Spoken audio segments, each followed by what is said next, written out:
지난주에는 하나님께서 모세에게 십계명을 주었어요. 십계명을 주시고 난 이후에 모세에게 명령합니다. 하나님의 신상을 만들지 말라. 그리고 제사 지낼 때 규례에 관한 내용을 설명해 줘요. 출애굽기 20장 18절은 이스라엘 백성들이 시내산에 갔다가 우레와 번개와 나팔소리와 산의 연기를 본지라 그들이 자신의 죄에 대해서 심판을 받을까 두려워해요. 멀리 서서 모세에게 말합니다. 여호와 하나님께서 당신에게 무슨 말을 했습니까? 그 말을 우리에게 전해주라. 하나님이 직접 우리에게 말하지 않게 해달라는 거예요. 구약의 하나님을 보면 죽잖아요. 그러니까 하나님께서 우리에게 말하면 하나님 뵙게 되면 우리가 죽을까 두려워했던 거죠. 그래서 당신에게 했던 말을 당신이 우리에게 전해달라고 이렇게 말해요. 19절에 마지막에 보면 우리가 죽을까 하나이다 이렇게 기록되어 있어요. 하나님을 두려워하는 것은 당연한 거예요. 근데 이들이 두려워했던 것은 죄가 많다 보니까 더 두려웠던 거예요. 그래서 하나님 뵙기가 더 무서웠던 거예요. 20절에 보면 이스라엘 백성이 두려워하는 것을 알고 모세가 백성들을 향하여 두려워하지 말라라고 말합니다. 하나님이 우리에게 임하심은 너희를 죽이려는 것이 아니라 시험하고 너희를 경외하며 범죄하지 않게 하려 함이다 이렇게 기록되어요. 하나님은 우리에게 임한다는 이 뜻은요, 하나님께서 이스라엘 백성에게 찾아오신다는 거예요. 21절 보면 백성이 멀리 서 있고 모세는 하나님이 계시는 흑암으로 가까이 가니 하나님께서 모세에게 말씀하시기를 너는 이스라엘 자손에게 이같이 이르라. 22절 보세요. 내가 하늘로부터 너에게 말한 것을 너희 스스로 보았대요. 너희 스스로 보았대요. 너희 스스로 보았다는 이 표현은요, 인간적으로 수납했다는 뜻이에요. 그러니까 포괄적인 이런 의미가 담겨져 있는 거죠. 하나님께서 이스라엘 시내 산정, 그러니까 산에 있는 정각을 지금 말합니다. 강림하신 하나님의 광이, 그러니까 빛나고 아름다운 이런 뜻이죠. 구름 속에서 발견할 수 있었어요. 그 구름 속에 들려오는 신성한 하나님의 음성을 직접 들을 수가 있었던 것이죠. 당시에 이런 뜻입니다. 그래서 오늘 예배들은 우리도 지금 이 설교 중에 뭘 들어야 돼요? 하나님의 음성을 들어야 돼요. 이 말씀은 내게 주신 말씀이구나 라고 딱 마음에 와 닿아야 돼요. 그 마음이 딱 내 마음에 와서 깨달아졌을 때 우리는 변화가 일어나요. 그래서 우리가 성경을 읽으면서 하나님 말씀을 들으면서 이게 구약의 선지자들에게 또는 이스라엘 민족에 하는 얘기가 아니고 이 얘기는 누구 얘기다? 하나님께서 나에게 하시는 말씀이다라고 딱 와서 닿아야 돼요. 이게 와서 닿았을 때 내가 깨져요. 그리고 내가 하나님과의 만남이 성사되는 거예요. 그래서 인격적인 하나님과의 관계가 회복되는 거예요. 여기서. 근데 이건 제가 이 앞에서 설교하고 있어. 그러면 당연히 우리 목사님이야 당연히 하나님 말씀 열심히 공부해서 우리한테 전하는 것이고 우리야 우리대로. 왜냐하면 이렇게 되면 교회의 문턱만 밟는다고 그러죠. 우리가 성경책을 들고 교회 문턱만 밟고 나가는 게 아니고 우리는 교회에 들어와서 인격적인 하나님과 함께 하나님께 지금 우리가 경배드리고 있는 거잖아요. 그래서 하나님께서 우리에게 주시는 이 말씀은 우리가 어른들한테 가면 어른들이 우리한테 그 덕담을 해주시잖아요. 그래서 우리한테 어떻게 너희가 잘 되라. 그리고 잘 살아라. 이런 덕담을 해주듯 하나님께서는 우리가 경배를 드리니까 내 사랑하는 자녀들아 너희 삶을 이렇게 살아가야 나중에 너희가 영원한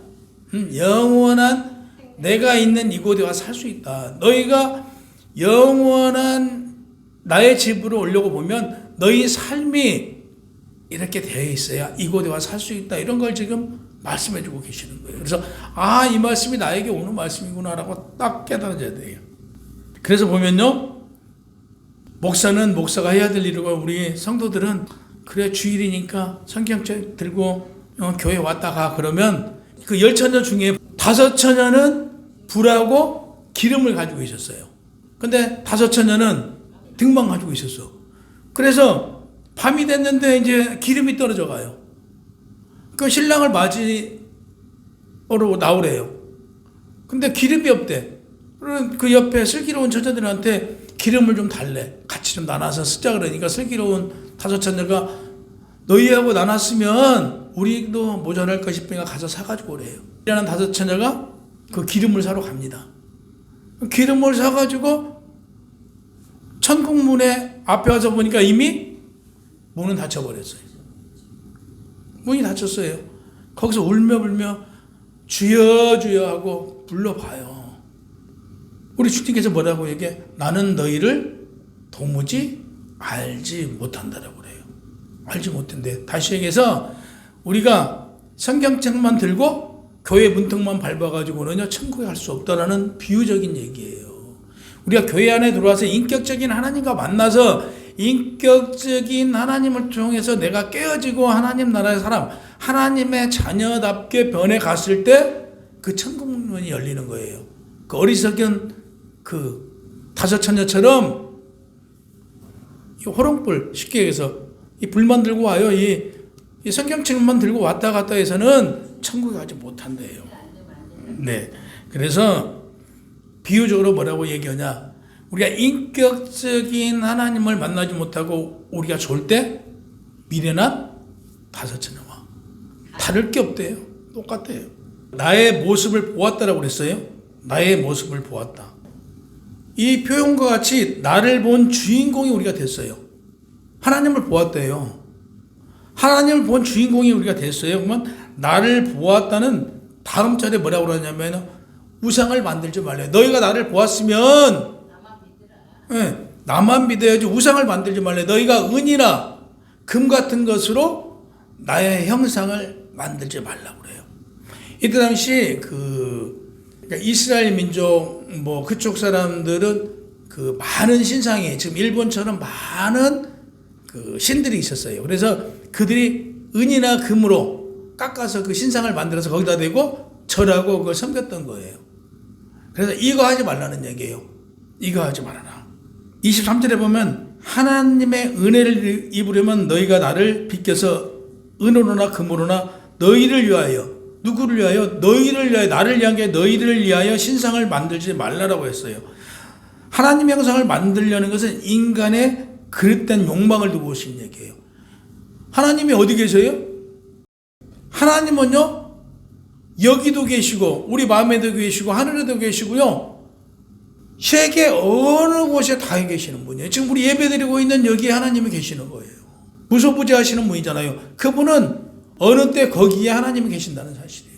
우리가 있는 그곳에 하나님이 함께하고 계시고 우리가 가는 곳에 하나님이 계시고 우리가 지금 예배드리는 이곳에 하나님이 함께 하신다는 사실이에요. 근데 이런 하나님을 우리가 어떤 신상을 만들어 놓고 하나님을 우리 생각으로, 그러니까 이 물질적인 이 세상에 형상을 만들어 놓고 이게 하나님이다라고 섬겨요. 이건 인간의 욕심을 채우기 위해서 인간들이 만드는 것이지 하나님은 이걸 원치 않으신다는 얘기예요. 하나님 형상이 우리가 알 수 있어요. 예를 들면 우리 교회에 지금 십자가가 있어요. 이 십자가가 능력이 있나요? 전혀 능력 없어요. 전혀 능력 없어요. 이 십자가는 예수 그리스도께서 십자가의 고난을 지신 거예요. 누구를 위해서? 우리를 위해서 십자가의 고난을 지신 거지 저게 능력이 있는 게 아니에요. 그러면 교회들에 보면 성화라고 그래요. 예수님하고 뭐 12제자들을 이렇게 그려서 막 둔 데도 있어요. 천주교회도 그렇고. 그럼 예수님의 그 그림이 그게 예수님이에요? 아니에요. 절대적으로. 그래서 이 십자가를 믿어서도 안 되는 것이고 그 그림을 믿어서도 안 되는 거예요. 그건 우리가 십자가를 믿고 그림을 믿는 것은 우리가 어떤 상황이냐면 또 다른 신을 믿는 거예요. 십자가 앞에 와야 기도가 된대. 어떤 분들은 마음속에 예수님 형상을 그려야 된대. 그래서 그 예수님의 성화 그걸 떠올리면서 기도를 하는데 그래야 기도가 잘 된대. 이건 잘못된 종교예요. 잘못된 기도의 방법이에요. 하나님은요 우리가 상상할 수 없어요. 그분이 이 땅을 만들고 우리를 만들어 주셨어요. 근데 우리가 우리와 같은 형상을 져놓고 이분이 하나님이다라고 생각하는 건 잘못됐다는 것이죠. 그래서 우리는 결코 그런 일은 없어야 된다. 그래서 요한복음 4장 4절에 보면 하나님은 영이시니 예배할 자가 영과 진리로 예배할지니 하나님은 인간과 같이 육체를 갖지 않으셨고 당신이 만든 피조세계 그 어떤 것으로 하나님을 표현할 수 없는 존재라고 말씀하고 있어요. 그래서 우리가 그런 형상을 만드는 것은 하나님을 무시하는 행위예요. 우리가 감히 하나님을 무시하고 하나님을 판단할 수 있어요? 안 된다 이거죠. 둘째, 하나님은 전지전능하신 분이에요. 무한하신 신적 속성과 능력을 갖추신 분이 하나님이시잖아요. 그래서 우리가 그 상상력 안에 하나님을 묶어둬서는 안 돼요. 어디 계신다고 하나님은요? 여기도 계시고 저기도 계시고 온 세계에 그분이 창조하신 그분인데 어디에 계시는지를 우리는 알 수가 없어서 우리 머리로는 알 수 없는 분이 하나님이시다. 그래서 우리가 그 하나님의 형상을 두고 우리가 어떤 신상을 만들거나 그분은 이렇게 생겼을 것이다 이런 상상조차도 하면 안 돼요. 이건 나를 위한 어떤 방법일 뿐이지 절대 하나님은 그러신 분이 아니시다는 사실이에요. 여기서 보면요, 은이나 금으로 너희를 위하여 산 그 신상을 만들지 말았어요. 음이나 금으로. 이 얘기가 우리가 자칫 잘못 들으면 은으로 이걸 만들지 말고 금으로 만들지 말라는 얘기가 아니에요. 이 세상에 있는 그 어떤 것으로 하나님의 형상을 만드는 것은 안 된다 이런 뜻이에요. 근데 어찌 잘못 들으면 은이나 금으로 하나님의 신상을 만들지 말라고 그러니까 어떤 재료로 생각될 수 있는데 그 말이 아니라 이 세상에 있는 그 어떤 것으로도 하나님의 형상을 만들지 말라 이런 말이에요. 그래서 물질사에 다시 말해서 우리가 숨쉬고 있는 그 육신의 생명이 있는 피조세계에서 그 어떤 것으로도 신상을 만들지 말라 이런 얘기예요. 아까 말씀드린 바와 같이 가나안에서는 금과 은 같은 걸로 이렇게 신상을 만들어 갖고 섬겼대요. 24절에 보면 내게 강림하여 복을 주시리라. 내게 강림하여 복을 주시리라. 하나님이 강림하여 복을 주신대요. 하나님이 저 하늘에서 복을 내려주세요? 하나님은 아까 말씀드린 대로 어디 계세요? 여기도 계시고 저기도 계시고 계세요. 그래서 하나님은 어느 때나 내게 임하셔서 복을 주시는 분이에요. 그러면 어떨 때 복을 주냐? 오늘 예배드린 여러분에게 복을 주세요. 지금 예배드린 이 시간에 하나님께서 복을 주신단 말이에요. 가장 중요해. 내가 하나님의 주권을 인정하고 하나님은 나의 주인 되신다. 내가 하나님께서 만들어 놓은 피조물이라고 인정하고 그분이 구원자시다라고 우리가 믿고 하나님께 경배드리는 이 시간에 하나님께서 복을 주시는 거예요. 그래서 아브라함에게도 마찬가지고 단을 쌓고 예배드릴 때 하나님을 섬길 때 복을 내려주시잖아요. 그러면 우리가 복 받는 비결이 그거예요. 다른 게 아니에요. 이 예배 시간이 얼마나 중요한가. 예배 드릴 때 복을 받는데 이때 우리가 복을 놓친다는 것은 헛된 예배가 되는 거죠. 그렇게 되면. 그러면 24절 하나님을 위하여 내게 토단을 쌓고 그 위에 내 양과 소로 내 번제로 화목제를 드리라. 내가 내 이름을 기념하게 하는 모든 곳에 내게 임하여 복을 주신대요. 그렇잖아요. 하나님이 하늘에서 내려와서 복을 주신 게 아니고요. 하나님은 내 옆에 계세요. 그래 지금 너의 행실을 보고 너를 보고 내가 너에게 복을 준다 이거죠. 그래서 가장 중요한 건 예배 시간에 복을 주신다. 드리라라는 이런 단어가 있어요. 드리라. 화목제를 드리라 그랬어요. 그러니까 드리라는 뜻은 짐승을 도살하여 드리는 희생의 피예요. 짐승을 잡잖아요. 그러면 그 피를 그 흘림을 가리키는 거예요. 그래서 피는 생명을 뜻하는 거예요. 피는 생명을 뜻합니다. 성경을 읽을 때 피가 나오면 이건 생명이구나라고 이해하시면 돼요. 본문에 피가 있는 제사를 통해 자신의 죄와 허물을 사함받는 거예요. 그래서 하나님의 관계 회복을 이루는 명령이다. 드리라는 뜻은요. 이런 뜻이에요. 그래서 번제는 제물을 온전히 데워 그 타오르는 연기를 하나님께서 흠량하시도록 하는 제사예요. 하나님에 향한 우리의 온전한 헌신을 나타내는 거예요. 그러니까 우리가 고기를 남겨놓는 것은 온전하지 않잖아요. 하나님께 드렸어요. 드리는데 우리가 완전히 이걸 불태워서 온전히 불태워서 연기가 되게 그러니까 우리가 가루가 돼서 연기가 되도록 올려드리는 게 번제의 본질이다. 그래서 바른 하나님과의 관계가 형성되는 거예요. 그래서 그 대속물로 오신 예수 그리스도가 우리를 위하여 오시잖아요. 십자가에 못 박혀 죽으시잖아요. 그러니까 당신을 온전히 드리는 거잖아요. 온전히 드리는 거, 이게 번제예요. 그래서 예수 그리스도가 희생의 예보다 레위기 1장과 6장 9절 여기 보면 구체적으로 그 번제에 대해서는 기록되어 있어요. 이어서 화목제를 드리라고 그랬어요. 화목제는 그 샬렘이라는 뜻인데 우리가 샬롬 그러잖아요. 교회에서 샬롬 그러잖아요. 이 샬롬의 뜻이에요. 샬롬은 평화의 뜻이잖아요. 그래서 우리가 하나님과의 관계, 그러니까 하나님의 평화를 맛보고 하나님과의 관계가 회복되는 거예요. 이게 화목제예요. 하나님과 원수되었던 이 모든 것을 종결짓고 하나님의 평화로운 교제 관계를 회복하고 유지하기 위해서 드리는 거룩한 제사가 화목제다.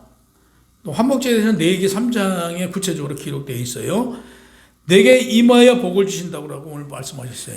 내게 임하여 복을 주신다. 오늘날로 말하면 아까 말씀드린 대로 합당하고 거룩한 예배하는 곳에 하나님이 함께 하시기 때문에 복을 주신다는 뜻이에요. 하나님께서 복을 주신다는 그런 의미예요. 하나님께서 하늘에 계시기에 하늘에서 내려와 임하는 것이 아니라고 아까 말씀드렸어요. 하나님은 무소부재하신 분으로 하늘에 있고 우리 마음에만 있는 분이 아니에요. 지금 예배드린 이곳에 온 인류의 모든 곳에 계신 하나님이다. 그러니까 우리 하나님의 자녀들이 있는 곳에 하나님은 함께 하시면서 복을 주신다. 25절 돌을 다듬은 돌, 쉽게 해서 우리가 손으로 인위적으로 만든 거 있죠. 이렇게 정으로 깨서 이렇게 다듬지 말래요. 유일하게 영광받고 유일하게 예배 받으실 분이 하나님이에요. 근데 우리가 인위적으로 예배를 드리지 말래요. 25절에 보면 다듬은 돌로 쌓지 말라고 해요. 내가 정으로 그것을 쪼개면 부정하게 하매니 인위적인 돌로 만들어진 석재를 쌓지 말라는 뜻이에요. 다시 말해서 장식된 제단을 만들지 말고 하신 것은 제단의 신성화하는 것을 금하고 오직 이는 하나님만이 예배의 유일한 대상임을 강조하기 위한 거였어요. 그러니까 여호수아와 엘리야도 하늘의 뜻을 좇아 여호수아 8장 29절에 보면 그 위에 돌로 큰 무더기를 쌓았더니 그것이 오늘까지 있고 열왕기상 18장 32절에 보면 엘리야가 여호와의 이름을 의지하여 그 돌로 제단을 쌓았다라고 했어요. 순수한 그 돌로. 26절 내 하체가 그 이에 드러날까 하매니라. 성경에서 하체라는 것은 무엇이냐면요, 에르와라는 이 단어인데 벌거벗은 것을 뜻해요. 벌거벗은 것. 호세아 2장 9절에 보면 그들이 벌거벗은 몸을 가릴 내 양털과 내 삶을 빼앗았느니라 이렇게 되어 있어요. 당시 이스라엘 민족이 이렇게 성기를 가리는 옷을 안 입었어요. 오늘날로 말하면 속옷을 안 입었어요. 남자든 여자든 간에. 그 이스라엘 민족들 보면 우리 영화 보면 이렇게 그 여자들 치마같이 이렇게 두른 거 있잖아요. 이것만 입고 다녔어요. 근데 이 하나님의 제단에 올라가면서 그것만 입다 보니까 어떻게 돼요? 남자들이 제단에 올라가면서 이 계단이 있으면 다 보이잖아요. 속이 보이잖아요. 그래서 이때 하나님께서 말씀하시길래 이 계단을 만들지 말라고 거예요. 계단을 만들어서 올라가면 다 보이잖아요. 이건 부정하다는 얘기죠. 하나님 앞에 부정하다. 그래서 당시에 계단을 만들지 말라고 했어요. 근데 이제 이게 이때만 해도 그 제사 규례가 만들어지기 전이에요. 그래서 그 이후에는 이 속옷을 입게 했어요. 제사장들은. 일반인들은 안 입었는데 그 제사장들이나 높은 계층에 올라가는 사람들은 속옷을 입게 했어요. 보세요. 제사장은 높은 계층에 오르게 되면 자연히 그의 하체를 거룩한 하나님께 제사드린 단위에 드러나게 되므로 인간의 벌거벗은 모양은 인간의 죄와 수치를 가리지 못한 상징으로 하체를 드러낸 것은 거룩하신 하나님 앞에서 망령되고 부정한 행위로 간주가 됐어요. 그래서 이제 이렇게 높은 그 층에 올라가면 옷을 이제 입게 했는데 출애굽기 28장 42절에 보면 또 그들을 위하여 배로 속바지를 만들어 허리에서부터 두 넓적 다리까지 이르게 하여 하체를 가리게 하라 이렇게 기록되어 있어요. 출애굽기 28장 42절이에요. 그래서 예전에는 그 이스라엘 민족들이 속옷을 안 입었다. 근데 그 이후에 그 속이 드러나는 것은 하나님 앞에 망령되고 좋지 못한 모습이라고 해서 그 후에는 옷을 입게 했어요. 그래서 오늘날 우리가 이제 옷을 입게 된 거 우리도 그랬잖아요. 예전에는요. 우리나라도 예전에는 속바지만 입었지 안 입었었잖아요. 그래서 이때도 이스라엘 민족도 똑같았다. 그래서 그 이후에 이제 속옷을 입고 이렇게 입도록 했죠. 그래서 본문의 이 규례가 이때까지만 해도 온전하지 못했어요. 이때까지만 해도. 그래서 임의적인 규례였는데 오늘날로 말하면 그 신령과 진정으로 예배드리는 자녀들을 찾아오신다. 오늘의 종려주일이죠. 종려주일들은 그 예수님이 적은 나귀를 타고 입성하시는 거예요.